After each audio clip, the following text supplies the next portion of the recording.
Slip sheet handling is one of the most economical ways to handle many types of products. And although proper equipment is very important, by far the most significant part of the slip sheet handling system is highly skilled professional drivers. If you're new to slip sheet handling, we hope this video will provide you with all the basic techniques you need to get started, plus help you avoid many of the problems and frustrations of learning by trial and error. If you're an experienced push-pull driver, we hope you will find a few techniques that will make your job easier.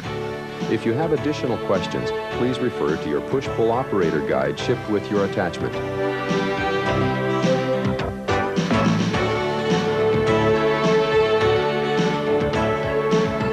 Some of the components of the push-pull include the faceplate,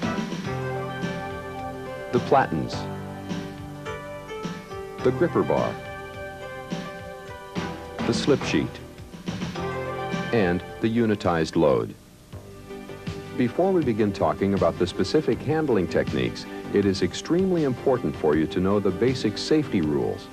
Never allow anyone to ride on your platens or use your push-pull for a man-lift platform. Never allow anyone to put their hands inside the mechanism when someone is sitting in the driver's seat or the truck is running. Never allow anyone to walk under your platens. Always back down inclines and drive forward going up. If you're handling double loads, make sure you comply with OSHA regulations for industrial lift trucks with attachments. Make sure your load is within the rated capacity of the truck and attachment combination. The net capacity should be stamped on the truck's nameplate. Always be sure that the loads you handle are firmly stacked or unitized. Never pick up sloppy or poorly distributed loads.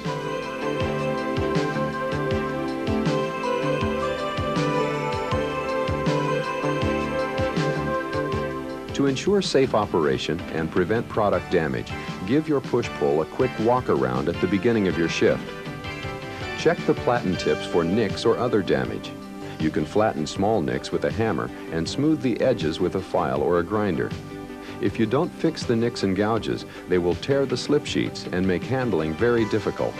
Check to make sure that all fittings are tight, the hoses are attached securely, and they don't leak. Check all the mounting hooks to make sure they are tight and correctly positioned.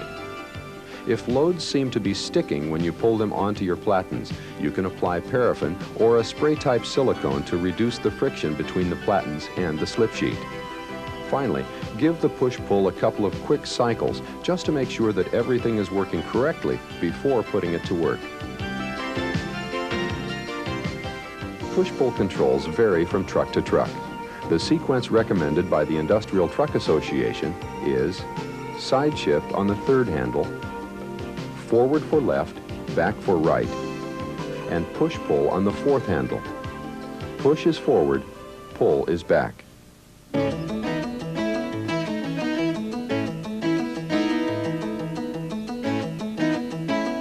There are three ways to pick up a load off the floor: the pull technique, the chisel technique, and the pull and drive technique, which we recommend because it's easiest on the slip sheet tab. To begin a floor pickup, align your platens squarely with your load. Tilt the mast forward until the tips touch the floor. Drive the truck forward so the slip sheet tab nests in the gripper opening. Now, begin retracting the faceplate.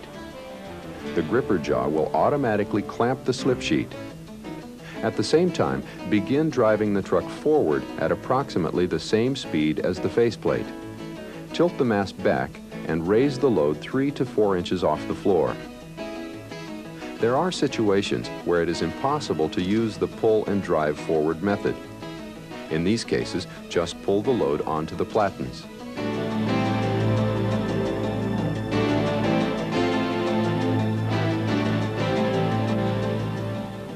To pick up a load from a stack, first align the platens with the load. Raise the platens just above the tab. Tilt the mast 3 to 4 degrees forward and ease forward so the slip sheet tab fits into the gripper jaw. If the tab is bent against the load, you can carefully use your platens to get it back into position. Apply your brakes and then begin retracting the faceplate. As you pull the load onto the platens, they may deflect downward. Raise the carriage slightly to compensate for this. Tilt the mast back and lower the load to 3 to 4 inches above the floor. You are now ready to transport the load. To discharge a load, carefully position it above where it's to be deposited. This should be 10 to 12 inches from the edge of the bottom load or floor spot. Tilt the mast forward 3 to 4 degrees. Lower the carriage until the platen tips are about 1/2 inch above the floor or lower load. Now, slowly push the load about 10 to 12 inches off the platens until it's correctly positioned. Continue pushing and begin backing the truck away at the same speed as the faceplate is moving. Tilt the mast back and lower the platens to 3 to 4 inches above the floor for traveling. We strongly advise against placing the truck in neutral and allowing the push-pull to push the truck backwards. This places unnecessary force against the load and can cause costly product damage.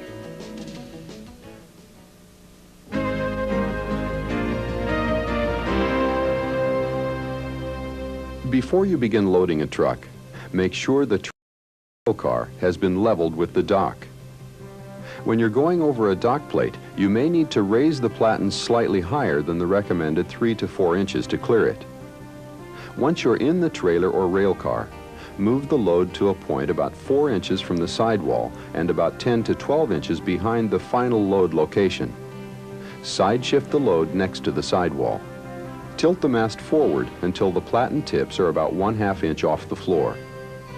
Push the load to its final position. The front of the load should now be on the floor. To place second-tier loads in a trailer or rail car, use the same procedure. It is important that the top and bottom tabs are lined up. Try to make sure that all slip sheet tabs remain in the up position so they're not damaged by the next load. Loads need to be stabilized, either by shrink wrapping or banding, so as not to shift and be damaged during shipment.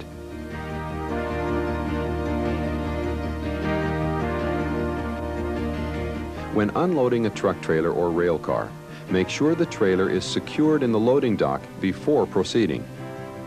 Recommended practice calls for dock plates to be the same width as the trailer door. This provides you with the best access to the load. If the position of the trailer or load doesn't allow you access to the slip sheet tabs, the first load may be taken out without the dock plate. As you approach the trailer, the platens should be squared with the load.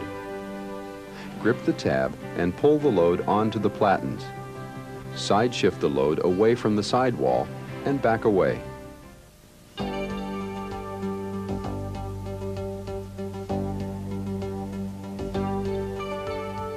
To unload onto a pallet, tilt the mast forward 3 to 4 degrees. Place the load over the pallet until it is about 4 inches from the edge of the pallet. Lower the platen tips until they are about 1/2 inch above the pallet. Push the load forward until it is squarely centered and the front edge is resting securely on the pallet. Continue pushing and begin backing the truck away at the same speed as the load is being pushed.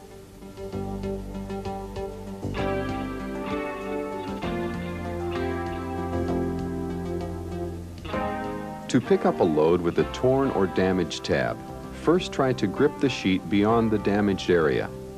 If this is unsuccessful, tilt the mast forward and chisel under the load. This method should be approved by your company. If you seem to be having a lot of torn tabs, check the load placement on the sheet. It should be positioned no more than 1/4 inch behind the tab fold line.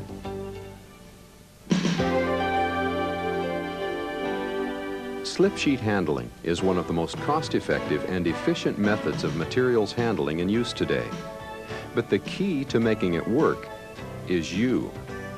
Your skill, your pride, you, the professional driver.